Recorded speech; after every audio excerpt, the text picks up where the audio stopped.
नमस्कार, today news Jharkhand में आपका बहुत बहुत स्वागत है। आइए नजर डालते हैं झारखंड से जुड़ी हुई आज की ताजा तरीन खबरों पर। कोचिंग संचालकों ने शिक्षा मंत्री से मुलाकात कर कोचिंग खोलने की लगाई गुहार। पिछले 18 महीने से कोचिंग संस्थान बंद है। संचालकों और शिक्षकों के साथ भुखमरी की नौबत आ चुकी है।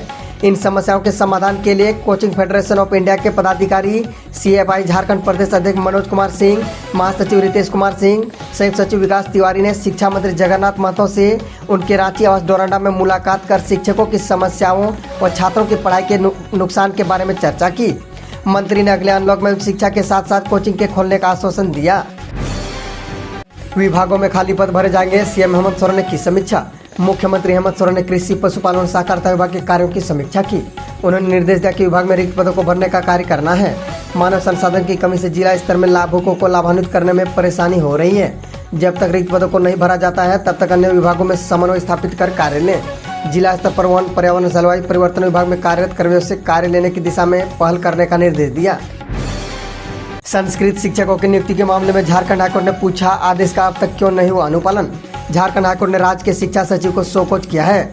11 अनुसूचित जिलों में संस्कृत शिक्षकों की नियुक्ति के मामले में स्कूली शिक्षा व साक्षरता विभाग के प्रधान सचिव को शोकॉज जारी किया है। जस्टिस SK द्विवेदी ने पीठ ने सचिव से पूछा है कि अब तक कोर्ट के आदेश का अनुपालन क्यों नहीं किया गया है। इस मामले में अगली सुनवाई 4 सप्ताह बाद होगी। दरअसल 11 अनुसूचित जिलों में संस्कृत शिक्षक नियुक्ति के लिए JSSC ने मेरिट लिस्ट 2018 में ही जारी कर दी गई थी, लेकिन विभाग की ओर से उन्हें नियुक्ति पत्र नहीं दिया गया।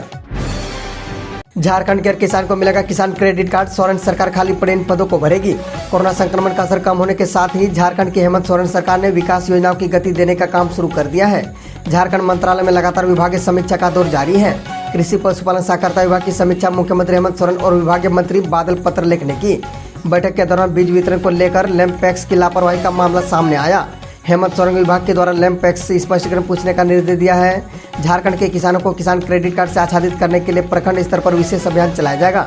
इस संबंध में 15 जुलाई तक किसानों से आवेदन प्राप्त करने की समय सीमा निर्धारित की गई है। इसके लिए विभाग द्वारा शिविर लगाकर किसानों से आवेदन लिया जाएगा।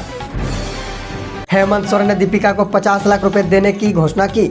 झारखंड के मुख्यमंत्री हेमंत सोरेन ने पिछले महीने पेरिस में तीरंदाजी विश्व कप के तीसरे चरण में 3 स्वर्ण पदक जीतने वाली राज्य की स्टार तीरंदाज दीपिका कुमारी को 50 लाख रुपए नगद पुरस्कार देने की घोषणा की।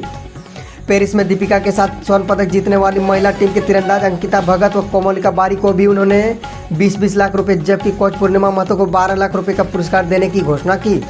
उन्होंने इसके साथ ही ओलंपिक के लिए भारतीय हॉकी टीम में चुनी गई निकी प्रधान और सलीमा टेटे के लिए भी 5-5 लाख रुपए पुरस्कार की घोषणा की। मुख्यमंत्री ने 23 जुलाई से 8 अगस्त तक होने वाले टोक्यो ओलंपिक में स्वर्ण पदक जीतने वाले झारखंड के खिलाड़ी को 2 करोड़ रुपए, जबकि रजत पदक जीतने वाले को 1 करोड़ रुपए और कांस्य पदक जीतने पर 75 लाख रुपए नगद पुरस्कार देने की भी घोषणा की। रघुवर दास का हेमंत सोरेन पर सीधा हमला, कहा राज्य में अबुआ नहीं बबुआ राज चल रहा है।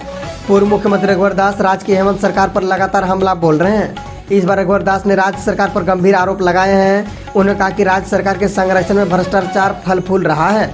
यहाँ CMO के कार्यालय से हर 15 दिनों में ट्रांसफर पोस्टिंग का खेल हो रहा है। बालू और कोयला की तस्करी हो रही है। इस अवैध कार्य में भी सत्ताधारी दल के विधायकों का हाथ है। रघुवर दास ने कहा कि राज्य में अबुआ नहीं बबुआ राज चल रहा है। जल, जंगल, जमीन की बात करने वाले हेमंत सरकार का एक ही उद्देश्य है, सिर्फ और सिर्फ लूटना और मिल बांट कर खाना। एक साथ हो सकती है मध्यमा, मदरसा, वोकेशनल और आलिम फाजिल की परीक्षा। 10वीं और 12वीं बोर्ड की स्थिति स्पष्ट होने के बाद अब झारखंड एकेडमिक काउंसिल अन्य परीक्षाओं की तैयारी कर रहा है। जानकारी के अनुसार मध्यमा, मदरसा, वोकेशनल और आलिम फाजिल की परीक्षा की तिथि की घोषणा भी जल्द हो सकती है। अगर कोरोना की हालत ठीक रहे तो JEC इनकी ऑफलाइन परीक्षा पर विचार कर सकता है। फिलहाल अगले सप्ताह से इनके फॉर्म भराने की प्रक्रिया शुरू हो सकती है।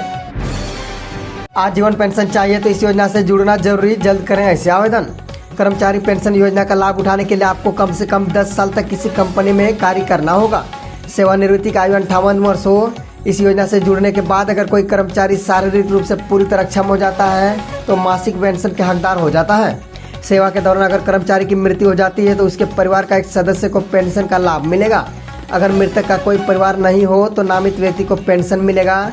इस योजना का लाभ कोई भी कर्मचारी उठा सकता है, चाहे वो कल कारखानों में काम करता हो या फिर किसी अन्य प्रतिष्ठानों में। सभी को इसका लाभ मिलता है। इसका लाभ उठाने के लिए आपका वेतन 15,000 रुपये से कम होने चाहिए। सोमवार से चलने वाली धनबाद पटना इंटरसिटी, पटना से बुकिंग शुरू। धनबाद से टिकट के लिए अभी कीजिए इंतजार।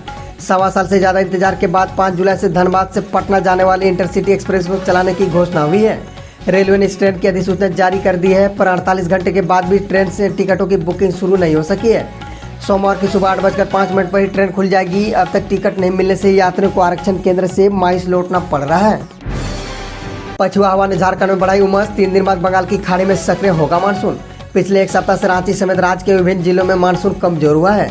बढ़ती उमस से लोग परेशान हैं। राज्य का औसत तापमान 30 से 35 डिग्री सेल्सियस रिकॉर्ड किया गया है। मौसम वैज्ञानिक अभिषेक आनंद ने बताया कि अगले 3 से 4 दिनों में उमस और गर्मी से राहत मिलने की उम्मीद है। बंगाल की खाड़ी में मानसून के फिर से एक्टिव होने की से सकारात्मक स्थिति बन रही है। अभिषेक आनंद ने बताया कि मानसून में आमतौर पर पूर्व दिशा से हवा का रुख रहता है, मगर वर्तमान में पश्चिम और दक्षिण पश्चिम से हवा चल रही है। अगले सप्ताह मंगलवार के बाद हवा के रुख में परिवर्तन के संकेत मिले हैं। झारखंड की तमाम बड़ी खबरों से अपडेट रहने के लिए हमारे चैनल टुडे न्यूज़ को सब्सक्राइब करें और बेल आइकन को दबाना ना भूलें। धन्यवाद।